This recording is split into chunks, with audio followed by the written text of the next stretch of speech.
creating an action plan around it, and being able to move forward. So that's a lot of the traditional work that we do, and all of us, and we continue to do that. But there are some updated stances from that have been integrated into the practice of OD that are a little more modern than some of the ways that we entered into the space about 65 years ago. So Dr. Lindsay, if you want to go to some of the newer things that we're using in Yeah. OD.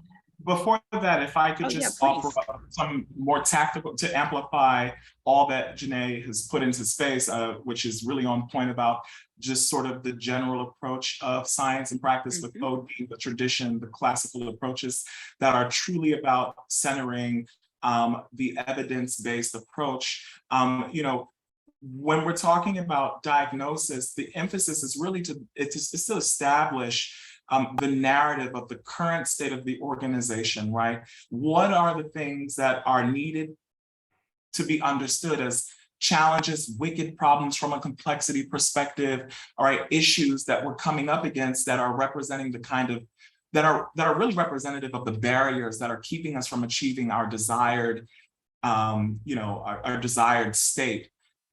So it's about that, establishing that and using not just even one data collection approach, but designing a multi-methodological approach or a multimodal approach to action research, which is about using a set of processes and research methodology that allows for the establishment of a diagnosis or a narrative of what it is that we're dealing with right now.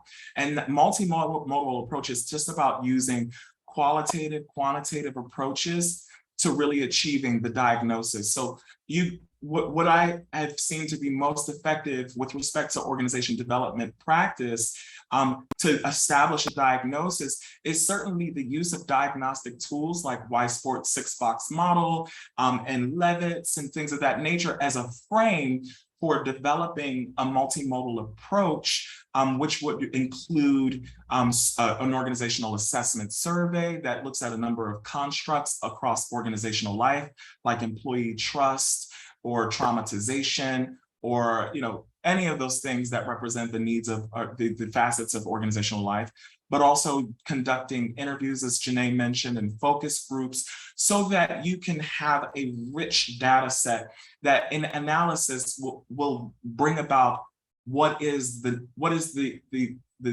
need of the organization. So you can really kind of consider this comprehensive process, this evidence-based process, as a process of identifying what the needs are, right? And we're talking about the needs at every level of organizational life. So we're talking about the individual level, we're talking about the group level, and we're talking about the systems level, okay? So that's really important. And when we get that data, we now have a strong case for what it is that we need to do for change, right? In terms of what it is that we want to focus on. So from there, we can establish clear goals and objectives that becomes the formation of what would become an action plan. And in that process of action planning, we're thinking about interventions that map back to the issues we want to address, right? Establishing metrics there, and all of this resulting in an issue-based plan that we can then action out over a period of time to determine to sort of measure the effectiveness of the interventions we would develop. And the interventions can be something that is totally prescriptive of OD or something that goes beyond OD practice. What I love so much about OD is that it gives you space to incorporate practices that are truly representative of a transdisciplinary approach, which just means that you're pulling on practices across disciplines, right? And so I think that I heard Dr. C earlier talk about how many of us, even as OD practitioners, we were doing OD before we knew what OD was. That might be the case for so many of you, because so much of what OD is about facilitating a strategic change process using evidence-based approach and developing a set of interventions that would be responsive to what is the need, right? And so I think that it's a very intuitive process, but what is the differentiator of OD as a field is that we have a very scientific and evidence-based approach that is about getting information that we can anchor our interventions to. And it doesn't always mean that you have success. Sometimes it just doesn't work out. but you have a process you can come back through to help the design of an intervention, which might be more effective than the thing that came before it.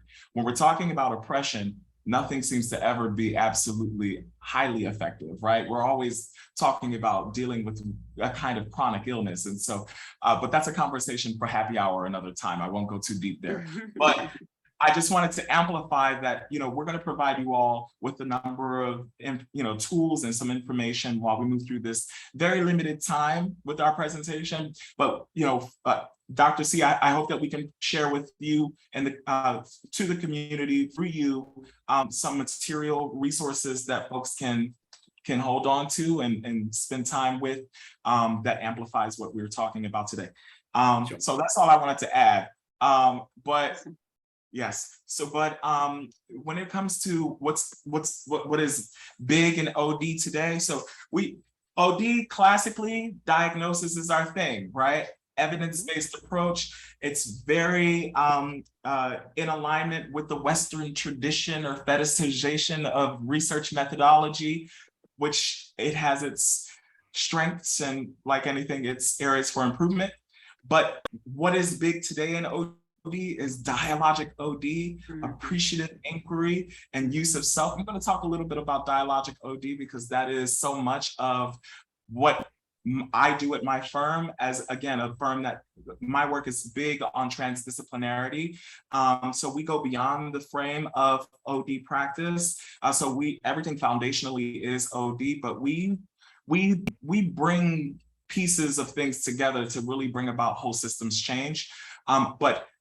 So I want to go deep with dialogic OD, but Janae, inviting you to walk through appreciative inquiry and use of self, and I'll talk a little bit about that as well. But dialogic OD is really a thing that I think many of us have been doing for so long as social creatures, as social beings, but has had a very unique sort of lens that I think Gervas did an amazing job with defining. Gervas's Bush is one of the contributors of this mindset of dialogic OD. And so we have it defined here as helping organizations identify problems that may interfere with its effectiveness and assess the underlying causes.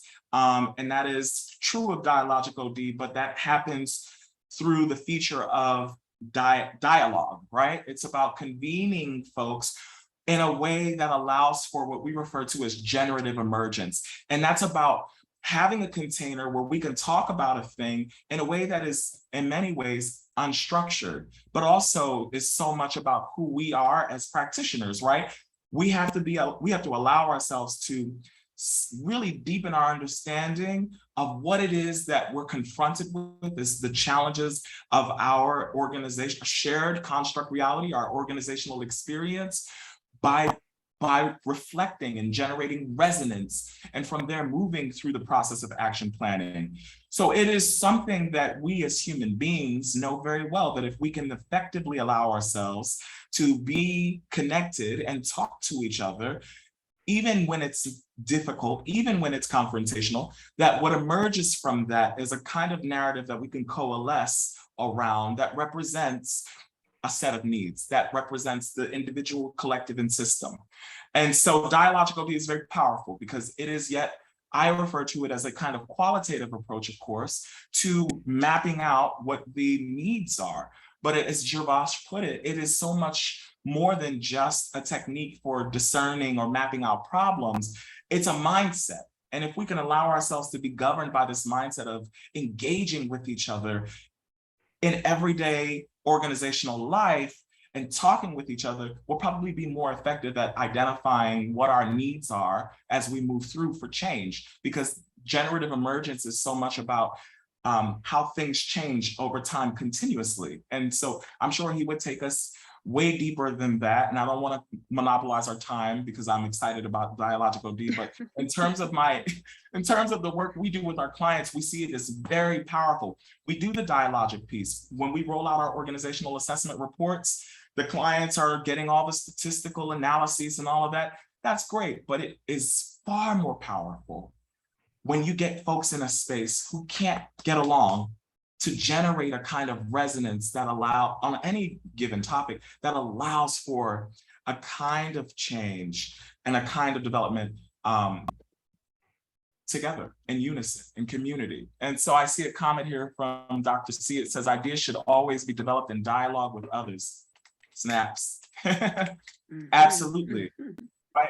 And that it's not even just about problem identification. Again, it's about how do we map our way forward together? What is our desired future state, right? Collectively, right? How do we come to do that? And so that's what the Dialogic OD sort of philosophy, mindset, practice really allows for. And I think that that is really, really important to be named. So that's one of the things that we'll share with you. I'll share some articles that will provide you greater insight into Dialogic OD and some videos from Giras Bush and others who have been contributors here. But that's one thing I think is going to be really useful for those of you who are really emerging in the OD space, is to really begin socializing yourselves to the practice of OD, Dialogic OD, or the mindset of it. And I'll pass it to you. I feel like I've talked too much. I'm sorry, No, I get excited. great stuff. Great stuff. Thank you. Thank you. Yeah. The practice of Dialogic OD is so powerful. It reminds me of there was a client that I worked with in South Africa who taught me the practice of le kothra, which you hold the king stick and you have conversations in your village and talk about a specific topic, and the person who is holding the king stick has the floor, and then everyone is invited to have conversation. And as we were talking about it, I was like, oh, I think we call that like a dialogic OD. So it may be a term familiar to you by different names wherever you are from in your region, fishbowl conversations. So that just reminds me of that. But when I think of appreciative inquiry, it really is facilitating positive change in organizations, groups, and communities. That's spearheaded by Dr. David Cooperrider from Case Western Reserve University. He is a big supporter of the Organization Development Network and travels around the world. Oh, Dr. C, we have, let's see, a couple of comments. I'll get to those in a second, but there's Dar, is it Dare or Dare in Zimbabwe? Similar to Lakofla? We call that Dare with a D-A, Dare. Yeah. Okay.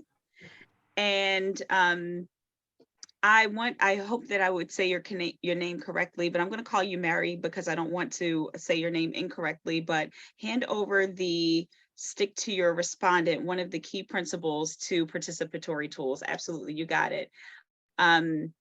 That is a perfect example of Dialogic OD, and there are different names for it where you are regionally, for sure, of different practices. For appreciative inquiry with Dr. Cooperrider has this practice where you're thinking about it's positive organization psychology, right? So sometimes it can be a bit counterintuitive, because if you're working on a project or you're working on something, immediately you're always tasked to think about what the risks are.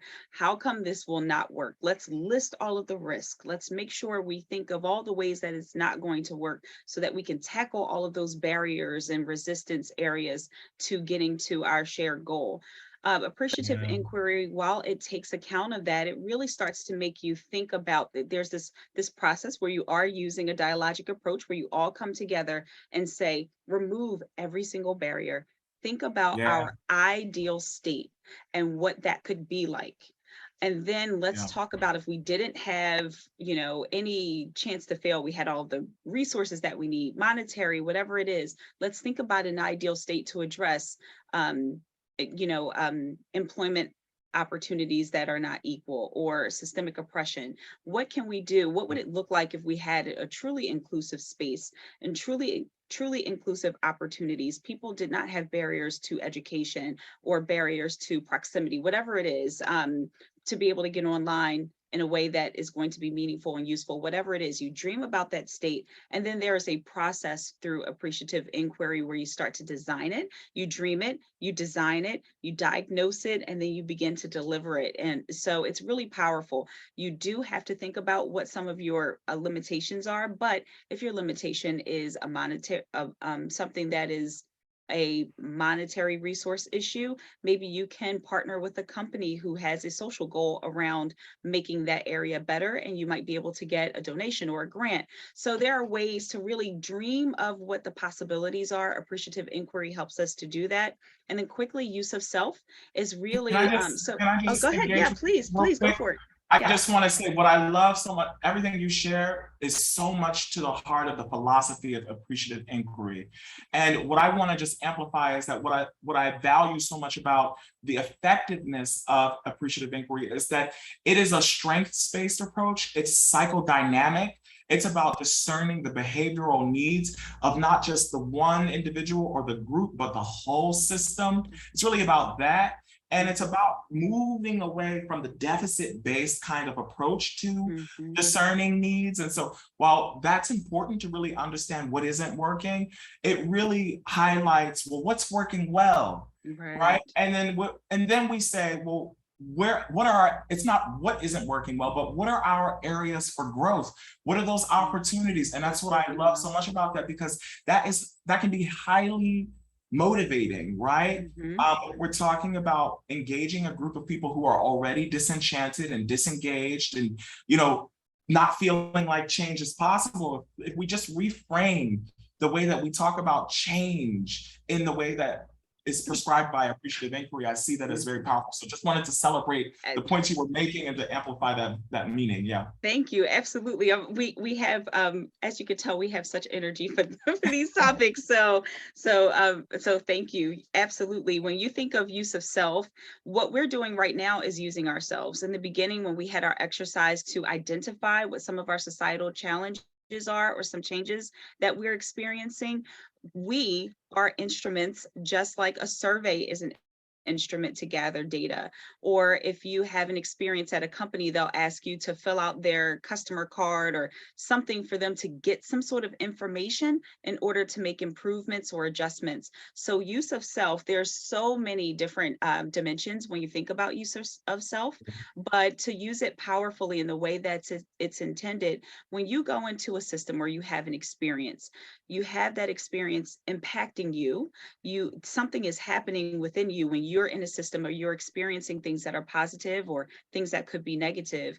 And then the important tool, so that you're not reacting to it in an emotional way that immobilizes you from making change, you can step out of it, almost like looking at it from a third party view, and experience what you are going through as an observer, almost as a person who would be coaching yourself going through it, and then make observations. As a person I'm a person in this organization showing up as a Black woman. I am a person in this organization showing up as an Asian woman, whatever it is, whatever the experience is. Or I am having this experience as a person in a city, or I'm in a suburb, or I'm in a country, or in a different land, whatever it is, that experience has impact on me. So whether it's positive or negative, I can make note of what that is as a third party and say, how do we amplify that, or how do we make shifts? And is that valuable? And the way that you know that use of self is really important and that you are valuable, very valuable. Companies are always trying to get your data. Like online, they're always trying to make you sign off before you do something to capture data. People want to know what you're thinking of. People want to know what your experiences are. So you are a powerful, powerful person. And knowing thyself, which is written on the sides of the pyramids, knowing thyself is an important part of being able to master relationships with others, understanding yourself and how you move through different systems and how you should adjust or flex your behaviors or show up and be bold and be powerful are all important components of being a wonderful, useful organization development practitioner. So people are always trying to get data from you. They want you to be a part of their surveys. They want you to be a part of their focus groups. So your experiences are very valuable to people, companies, societies, and that is a little bit about the use of self. There are lots of different articles that you can research on use of self and the different dynamics of that, but that's just a little taste of the power of use for self in a system. And I think all of that is good. I especially appreciate, your emphasis on like the value of what you bring to the space of the work, wherever you are located in your work, that what you have to offer is meaningful and valuable and be leveraged to support a change process. It's really important. And that also that I wanted to also celebrate the emphasis on self-awareness as a major theme that I was hearing today, of like really just what is so meaningful and valuable is like, while none of us may be fully integrated or actualized people from the perspective of, you know, the theory of consciousness, that we know ourselves enough to recognize our strengths and our knowledge, our, you know, what we're bringing as valuable, and also that there are spaces where we can grow, right, ourselves, just like organizations, right, have their strengths and their weaknesses. You know, we too have those, and because we may have some profound area of growth doesn't mean that we're not valuable still in supporting the ushering in of a kind of change. What I also wanted to celebrate that, but what I want to also note is that sometimes we have this idea of what it means to be. I think there's this kind of an archetype or a profile of what it means to be an effective OD practitioner. And a lot of what that is rooted in a kind of professionalism that's steeped in a white supremacist ideology. And it's largely influencing the way that we language what is expectation of OD practitioners. And so we kind of opened up a little bit about this, of the influence of whiteness as a social construction that has dictated the formation of our field, like so many others, because in this social construction, they dominate, right? We understand that to be true. And so I just want to emphasize that when you're in a position, whether as an external consultant or someone internal to organizations that is about facilitating a change, you know, engaging a change process, and you find yourself coming up against the constructs or manifestations of whiteness that would have you second guess your relationship to the work, second guess your skills, your readiness, you know, only because of, you know, you understand, you know, because of the nature of how you show up as a person of color or someone that is different from what is the, you know, this archetype of what an OD practitioner should be. As Janae mentioned, being yourself is always enough. Being yourself is always enough. That in every space you would find yourself in, your voice wields a natural power that goes beyond the constructionism of what we see as central tendency of global society, which is that construct of professionalism, that construct of whiteness. These things are very real in the social construction of things that may have you challenging your own self. And so I say that when you find yourself at that point, know that you can reaffirm for yourself, what I have to bring to the space, albeit very different, is very valuable and necessary to be experienced. And that you deserve to be in that space. I have read a number of articles on use of self that would have you believe that only whiteness is the way to go when it comes to the action of use of self. And what I'm letting you know is that as a person who grew up in American ghettos and has a sort of individual, unique way of approaching use of self that is true to who I am, as effective, that onto itself is the reason why I can tell you with confidence that you, as you are enough. You don't have to fit a mold that was predetermined by others who wield the dominant power of our global society. So I just want to affirm in the space that as you are enough for all of what OD is. In fact, it would be those who have not been centered in the OD space that would push and advance the field and the practice of OD, because so long it's been shaped and molded in a very monocultural way. So just wanting to emphasize that and celebrate multiculturalism and diversity of self when we're talking about engaging these kinds of tools that have for so long been framed by the construct of whiteness. Indeed. Okay. So just a little bit about the evolution of OD, and Janae talked about this earlier on. We should sort of share with you in a very, very, very consolidated way, very concise way of the process of OD. So in 1930, we know that OD emerged out of human relations studies, sort of the foundational stuff of organizational science and practice. This would be true of organizational behavior, IO psychology, work development, and so forth, right? That they sort of take their foundations in a space that was about improving efficiency of human factors and manufacturing spaces, and also in the context of war. How can we make this more effective? How can we make war more efficient? That's just the truth of it. So it has some very interesting roots there, but again, all about enhancing organizational structure and system to kind of get the behavioral outcomes we desire with respect to worker performance. And so the mechanisms there are everything to do with enhancing the structures and the system of things to improve worker motivation and behavior.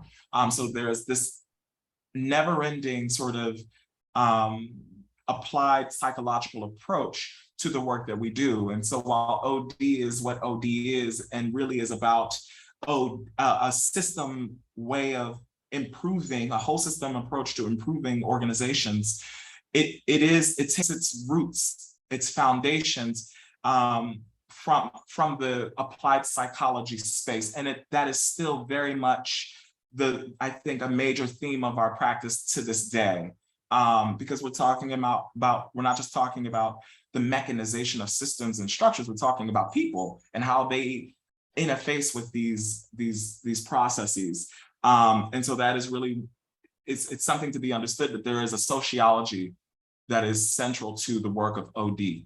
And so it evolves from that point into 1940s as a point in time notable for organizations recognizing the value of feedback, that OD was able to kind of socialize a model that would be leveraged to supporting employee feedback mechanism, feedback loop theory, and all these things that really facilitate the kinds of organizational evolution that are in alignment with desired strategic outcomes for corporations, assembly lines, manufacturing companies, all these things. And so that was something that was facilitated by OD. Again, there's some relationship between other organizational science disciplines like IO psychology, industrial organizational psychology, and organizational behavior being offshoots of this, but all very relevant to be named. And then jumping into today with all of what we've discussed about the way in which OD is expanded beyond the classical approaches of diagnostic OD, and really highlighting our relationship to dialogic OD, which is yet another way of not controlling for complexity, but accommodating complexity and supporting, through a people-driven approach or community-driven approach, a whole system change process.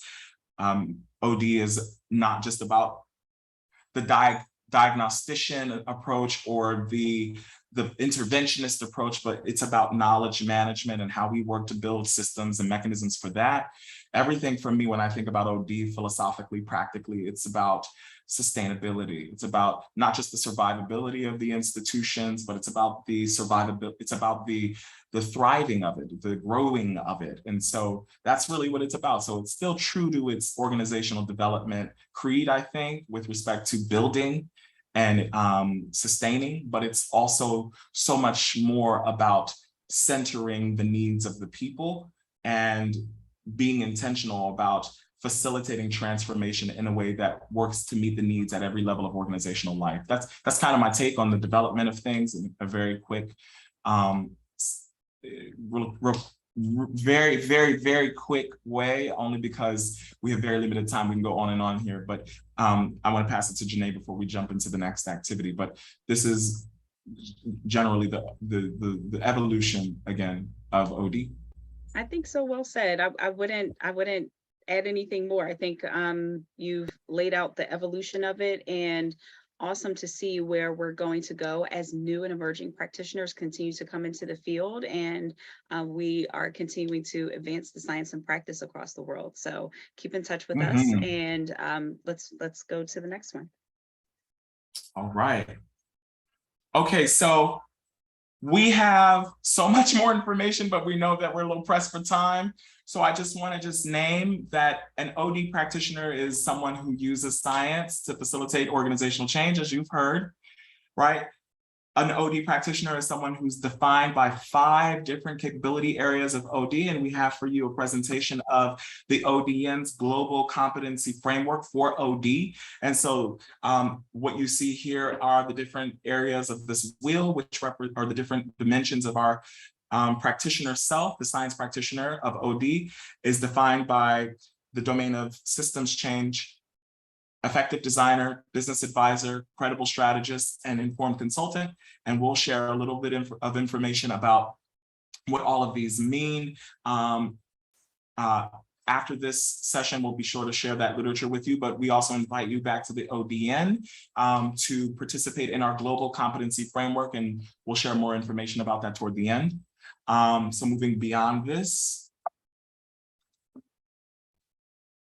and I just, if I could just add to the practitioner conversation, because sometimes in OD spaces, you'll hear that there are OD practitioners, and then you will also hear the term scholar practitioners. So typically, and you know, as a practitioner, I'm a true practitioner, meaning I go into organizations and do a lot of work. I don't necessarily do the scholar work where I'm adding to like some of the books and topics and things like that. A lot of, the literature, a lot of the scholar practitioners like Dr. Lindsay would be writing on behalf of OD and doing a lot of the teaching pieces of OD. Right now, I do corporate university teachings, but I do a lot of the practitioner work in organizations. So I just wanted to make that distinction. And you know, I found the scholar practitioner identity so problematic because for me, what I represent, you know, people have referred to me scholar practitioner, whatever, but I identify as a science practitioner. And for me, Janae is very much a science practitioner because while her work lives in the realm of practice, she leverages the science of OD to bring about the kind of changes for her clients, right? The stakeholders she serves. And in that process, probably gets very creative with reformatting some models, divining new techniques, and that through the process of measuring out the impact of these things, and that's a scientific process that she can then feed back to folks, whether that be in the format of a journal or in dialogic process at conferences. So Janae, in my mind, is a true science practitioner. And I am science practitioner in the way that I'm a science practitioner. And Dr. C, I know you're a science practitioner. So, I think that scholars, you know, for me, that's always been problematic because it always feels like it puts a divide between the practitioner and I think that all in all, we are all truly science practitioners. And I think that what is scholarly is something that for me has always been, again, rooted in that whiteness of a construct that divides people. And I think that it classifies people in such a way that sustains this division over time, which does harm to us and the field. So I think that what is scholarly is everything, if from my view, is about learning. And that learning happens in many modalities. And so just wanting to highlight that science practitioner is the way, because that's what brings us closer together, because it is everything that we are doing together in varied ways that brings about the advancement of OD as a practice. So just my thought on that, but you know, thank you for hearing me out. Thank you. Science practitioners.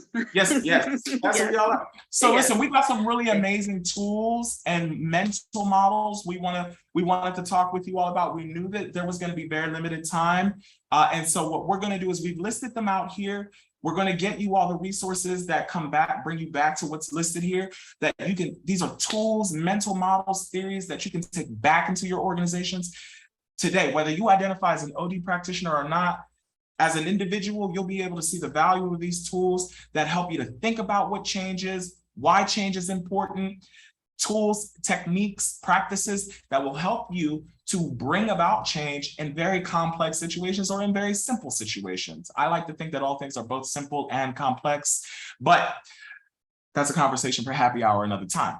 But I think that because we want to get to the case study, we want to absolutely make sure that you get these materials. And so we're going to advance beyond this, if we're okay to do that, Janae, into the case study. All right, amazing. Is everybody still with me? Have I put anybody to sleep? Okay, all right, awesome. So we're going to jump right into our case study. Oh man, this was a piece that I really wanted to get into, but it's related to the things that come before. So we talked a little bit about the impact of organization development at every level of organizational life and beyond. We don't have enough time to really go deep, but we'll touch on some of these points when we reflect on what we move through with our case study, okay? So we'll jump right into this. What I want to say is if we can all, I think for sake of time, is 10:30 our cutoff? Yes. Half past. Okay, half past, right? We're all in different time zones. Okay, so how about we give just a few minutes, maybe 2-3 minutes, taking time to read this. If we could just take 2 to 3 minutes to read this. We won't break out into small groups. I think this is a small group enough for us to engage in. Forgive Washington, D.C. The city is alive. It's popping. So if you're hearing the background of the city and it's louder than me, please let me know. I'm happy to repeat. Okay. Okay. So we have a case study here. It's about a situation that involves some community folks who were impacted by decisions of an employee, and it outlines the way that the organization decided to take care of that situation. And we really want to understand how you feel about it. And so you're going to read the case, and in 2 minutes, I'm going to shift it to a screen where we're going to present a set of questions that will facilitate our discussion. Okay, we good with that? Okay, so I'll hold it up here and I'm going to just mute myself and I'll start my timer for 2 minutes. Okay.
Okay, that's time. Are we all good and ready for discussion?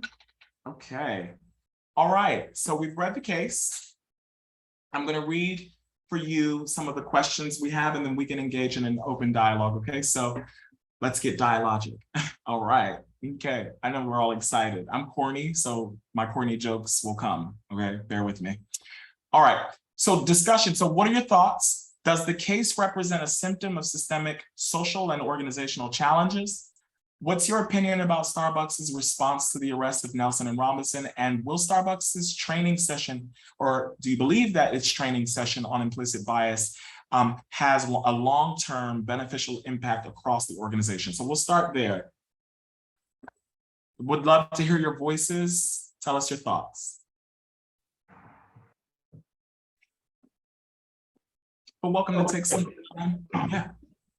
I think it was a couple of years ago, I was aware of the case. The first question, does the case represent a symptom of systemic social? Absolutely, yes. It boils down to what I was saying earlier on. The painful thing about bias and discrimination is people are actually biased and discriminatory by nature without even knowing it. I think that's another level of issue that we have to deal with. People are biased and discriminating without even knowing, like it's just in the system. Okay, I think in that regard, that's the case. The case represents the symptoms of yes. What is your opinion about Starbucks' response to? It was amazing. Otherwise, they would have lost market share, because I remember there was a campaign about boycotting Starbucks at one point in time by the Black community. I think it was that too was going viral. So if they had not responded the way they did, perhaps, okay, I remember the CEO coming out to say, okay, we're sorry about this. It won't happen again. They had to close for a particular day to go for a training, which was pretty smart. Okay, they accepted their fault and they compensated the guys monetarily. In fact, I think they gave them a scholarship or something like that. Okay, the last question, with Starbucks training, have a lot? Yes, it will have. If the training is, if it's not a one-time training, if it's a continuous thing, something that happens over a period of time, because you realize that the companies or Starbucks will always have these, they'll change staff over time. So if you train the current batch, what if these guys move on to some other company and somebody else is come? Okay, so if it's training that is ongoing and continuous, okay, and it's embedded in the culture and the structure of the company, I think it will have a positive impact in the long term. That's my contribution for the first question. And I appreciate that. You know, what I love so much about, you know, organization development is it would have us think about not just the individual and group level interventions, which training, like as you say, embedded into what would be the norm or the expectations of this, you know, organization, right? You know, as a routine thing might be useful in terms of helping folks to maybe not shift attitudes, because we know that social psychology tells us that attitudinal change is a thing that's almost impossible to achieve through a training process, or even maybe has its profound limitations with behavior change, but can socialize folks and challenge folks in the way that they think about these, you know, these topics, especially those dealing with the issue of bias and things of that nature. But what OD will have us do is think about, well, what system level interventions can we impose that will absolutely bring about the kind of behavioral change that we know is needed to avoid some of the challenges that we experience, right? So policy changes and, you know, and that kind of thing at the system level is going to be really important to really support what would be coming up as the desired impact of a learning and development or training process. That onto itself would be a limited impact, but with a system level intervention could be, you know, better situated to achieve its desired outcome of behavior change. Because with training, we're talking about, you know, addressing a gap and wanting to facilitate a change in behavior. So that's good. Great. What else? Any other thoughts in the space? Perhaps others that we haven't yet heard from?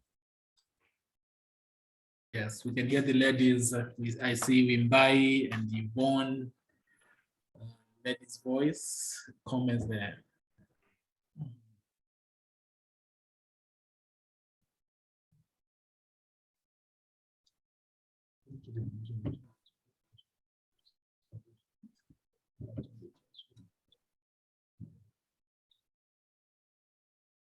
Well, that's okay. We know that it's, I think it's pretty late where you all are. Is that right? Yeah. Getting late, yeah.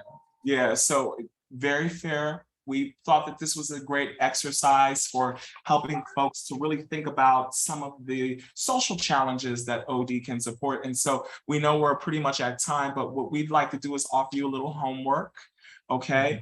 And so if you could just take the time to think about what it means to be an OD consultant from the perspective of what we've shared with you, from the classical practice of OD to OD of today, sort of bringing those pieces together, imagining yourself as an OD consultant commissioned by Starbucks to support their effort to, address this issue, right? Which is a kind of social issue that represents itself as a manifestation of oppressive behavior at Starbucks. And that what you're going to do as you spend more time thinking about OD practice and your relationship to it, you're going to take time to develop an issue-based plan through the process of diagnosis and action research. Again, applying what you've learned today to support a systemic change that would work to address this issue of oppressive behavior. We had plans to facilitate that activity in the space, but with the limitation of time and limited engagement, that's okay. We hope that what you all have come to experience is as an outcome of our teachings today is meaningful and valuable. I'm kind of steering us to the closing of this, but just final words. If I may, I just ask that as you come to the space of OD, any space really, when it comes to change, that whatever it is that you see as a barrier internally, as you think about amplifying your own voice and using that voice to facilitate change that is so dire and needed in any space that you occupy, know that you are, with the practice and science of OD, certainly well equipped to bring about change, to support change, to lead it, but that independent of OD, that as you represent yourselves as people of color, whatever your diversity is, social diversity, whatever intersection that is that you stand at, that whole person of who you are is what's needed now more than ever in the world. And so I hope that you will find OD a very valuable tool for disrupting the manifestations of systemic oppression. And I always go there because that's what I'm about. I see OD as an incredible tool for disrupting status quo, and I hope that you all will come to see that for yourselves if you don't already. So those are my words to you, and I hope that you all will allow yourselves to remain to be in community with us by connecting with us on LinkedIn and so forth. But I now invite Janae, of course, to say whatever is coming up for her. Really quickly, thank you for your time. You can find us on odnetwork.org. It's a pleasure to be in space with you today. Connect with us on LinkedIn, as Dr. Lindsay mentioned, and please keep in touch. Don't be a stranger. If you need help with any of the techniques mentioned, we'll be happy to connect with you and provide you any guidance that you need. Thank you so much and have a terrific day, and the remainder of your conference be really great. Thank you. Thanks so much for having us. Thank you very much, Dr. Friston, Magdalene. Thank you very much. Those were very practical, and we appreciate your time, okay, and your effort in simplifying this concept for us, okay? And to everyone who has been here, thank you very much. It's been a long day, and we truly, truly appreciate the opportunity, or at least your commitment to this, okay? We do this once in a year, and this is another year, and we're doing it all over again, okay? And I'm sure everyone is just distributing. And there's so much we have actually gotten today. Okay, on behalf of Dr. Justin, on behalf of everybody, the board members, we say thank you. And don't forget, at the same time, we have it all over again. We have a whole package, speakers who are going to give us so much to take home. And hopefully, based on all these things we're going to consume, we'll become better in the next 12 months. And when we do it again in the coming year, we'll come back refreshed and come back with a whole lot of this. Okay, Dr. Friston, Magdalene, thank you. We'll visit your website. I'll connect with you on LinkedIn, and I'm sure everybody's going to do that. We'll keep in touch. Thank you, everyone. Have a good night. Thank you so much again. Good night. Have a great day. Take care. Bye-bye. Meeting in Zimbabwe is the best business decision you will ever make. Our adherence to COVID-19 safety protocols is second to none, coupled with the warm and hospitable nature of the people of Zimbabwe. Our conference facilities sit on marvelous backdrops which will offer a splendid experience that will leave a lasting impression on you and your delegates. The magic of Zimbabwe can be felt in every breath, bite, and beat. Stadiums and exhibition centers are known for their international appeal. The high-end technology will surely enhance your experience of the exhibition, festival, or concert. Motivate your team by treating them to a trip of a lifetime. Should they have love for adrenaline-packed activities or calm and relaxed excursions, the enchantment will last a lifetime of memories. Our MICE drivers are ready to welcome you to Zimbabwe and exceed your expectations. Meet in Zim, your ideal meeting place.